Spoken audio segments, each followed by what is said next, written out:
Hello, making a video. It is hot today and I was outside hanging my feet into the kiddie pool, and it was wonderful and gorgeous looking into the trees in the garden. And I recommend to other people to do the same thing. I was looking for a poem that I have written several years ago called Deus ex Dogma, and I just can't remember the entire poem. So I have posted it on Facebook.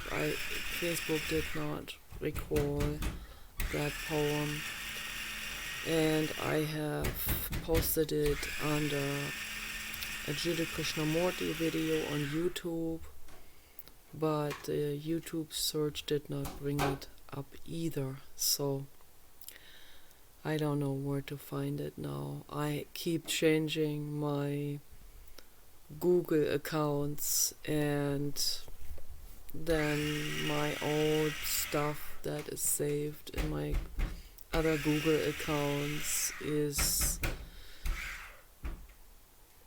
somewhere hidden on the internet, and I can't get to it, and it's not very thoughtful.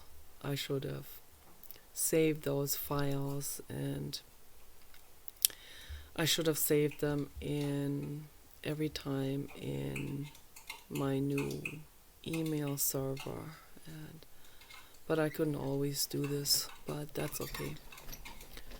It's alright. I'm doing a foot massage. I have a foot roller massager that is very, very nice, that feels really, really good. And the rock helps me to cool off the inside of my hands. So this feels really, really nice. So, yeah, my search for a dog is not easy because I don't know who these people are that I talk to. I talk to different people and rescue groups and breeders, and every breeder claims to be ethical, but if you look deeper, then you find that they are not ethical.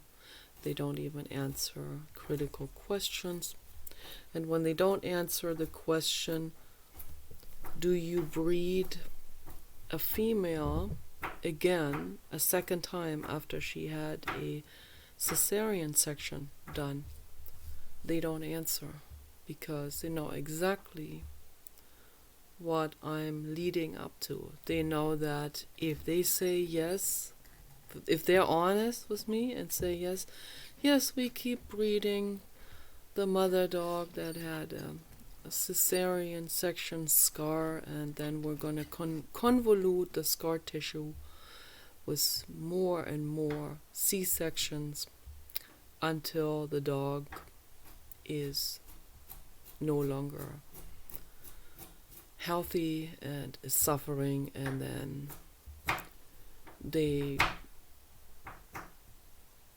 if the dog is lucky, then they have the dog euthanized, and if the dog is not lucky, they just dump them somewhere.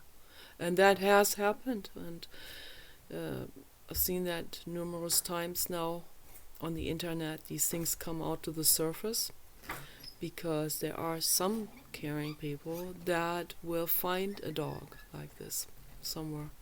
And they found a Yorkshire Terrier with that convoluted scar tissue on a dump site, on a trash dump site. And one lady tried to rescue the dog and brought her to the veterinarian, and the veterinarian tried their best they could to heal that scar tissue, but it was such convoluted scar tissue that it had already been damaging the intestines and internal organs, the uterus and the colon, and the scar tissue was kind of like growing into all of these different tissue areas. And it became so bad that the dog's colon was obstructed, and eventually she suffered so much, and the woman had to have the dog euthanized. So that's what's going on in the world, okay? And this is the world I live in.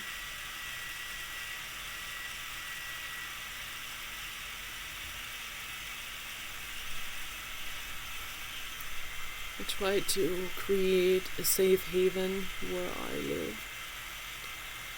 A very lonely place that consists of 2 people, and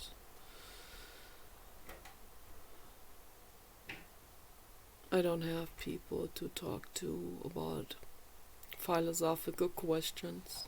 Every time I find someone and I want to talk to someone about these things, people act real funny. Like under the Jiddu Krishnamurti videos, there are a lot of people that bark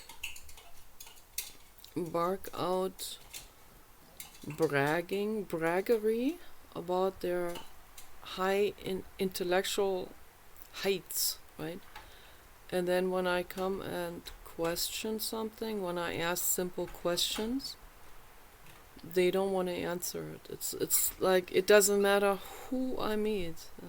It doesn't matter whether that's a breeder or a philosopher or a man or a woman or a religious person or even an atheist is often not willing to answer questions. So I like to ask questions, and most people don't want to answer those questions. Those are not welcomed questions.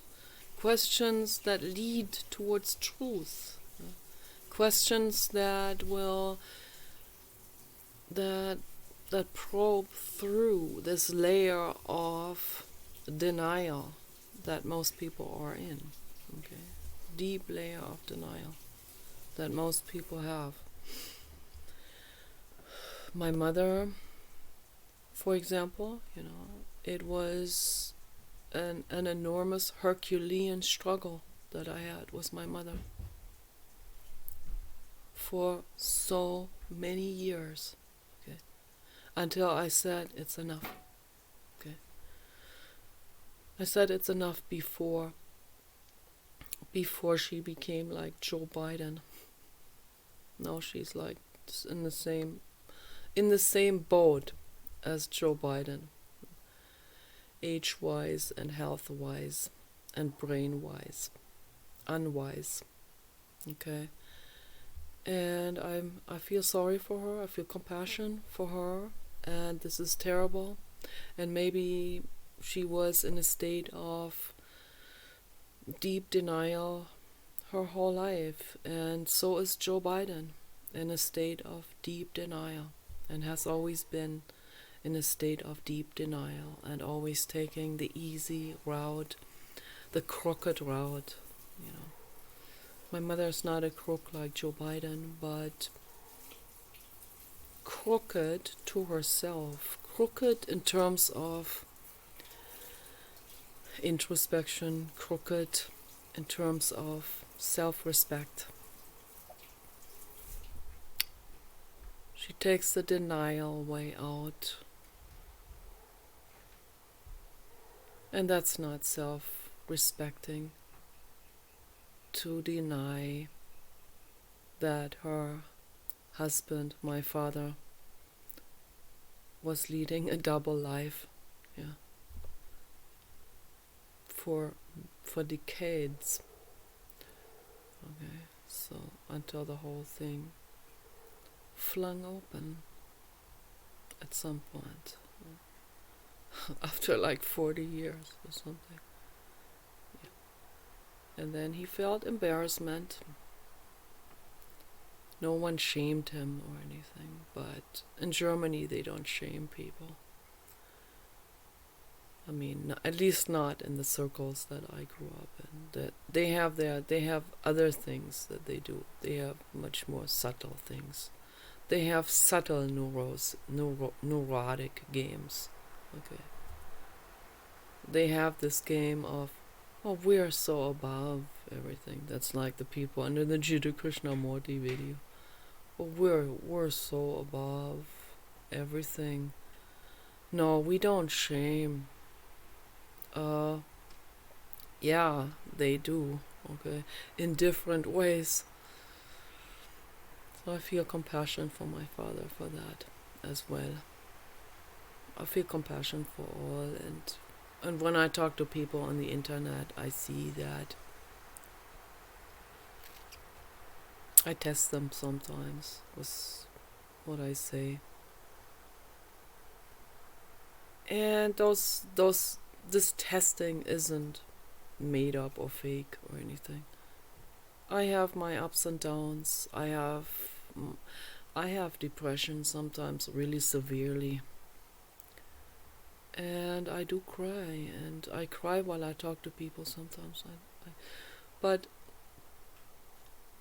what I mean by testing is I just see and observe how people react to it. And when someone is quick to say, when there's a girl in a chat room who sees me lonely and in despair and has compassion suddenly, then I give her humongous respect for that. Humongous respect. And sometimes there's a guy who has compassion for me too. And I give them a lot of respect. Okay, so it's those people that will jump out of the crowd to help someone who is suicidal, which I always do. I always, when I see a teenager suicidal, I'm there. Yeah, I am there for you. The grandma